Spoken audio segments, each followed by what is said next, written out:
ঋষিগণের প্রশ্ন। একদা নৈমি সারণ্যবাসী মুনিগণ ব্যাসশিষ্য সুতকে জিজ্ঞাসা করলেন, হে মহাভাগ, ভূত ভবিষ্যৎ ও বর্তমান কিছুই আপনার অবিদিত নাই। গুরু কৃপাবলে আপনি সমস্ত বিষয়েই জ্ঞাত আছেন। এখন আপনি শিবরূপ পরম দিব্য ভগবানের পূজা এবং তার নানাবিধ আচরণের কথা কীর্তন করুন। নির্গুণ মহেশ্বর সগুণ হলেন কিভাবে? মহাপ্রলয়ে তিনি কিরূপে থাকেন এবং কিভাবেই তিনি প্রসন্ন হন তা বলুন।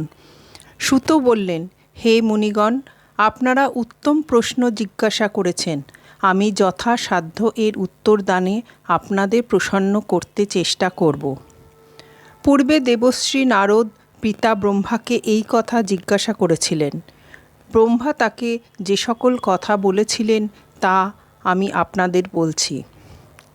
হে বিপ্রগণ, কোনো এক সময় নারদ পৃথিবী ভ্রমণ করার সময় বহুবিধ শিবলিঙ্গ দর্শন করে তাদের পূজা ও প্রণাম পূর্বক শিবের তত্ত্ব জানতে ইচ্ছুক হয়ে পিতা ব্রহ্মাকে জিজ্ঞাসা করলেন, হে ব্রহ্মণ, আমি আপনার প্রসাদে বিষ্ণু মাহাত্ম্য থেকে শুরু করে দান, তপ, ভক্তি প্রভৃতি বহু মার্গ সম্পর্কে জ্ঞান লাভ করেছি, কিন্তু শিবতত্ত্ব সম্পর্কে কিছু জানতে পারিনি।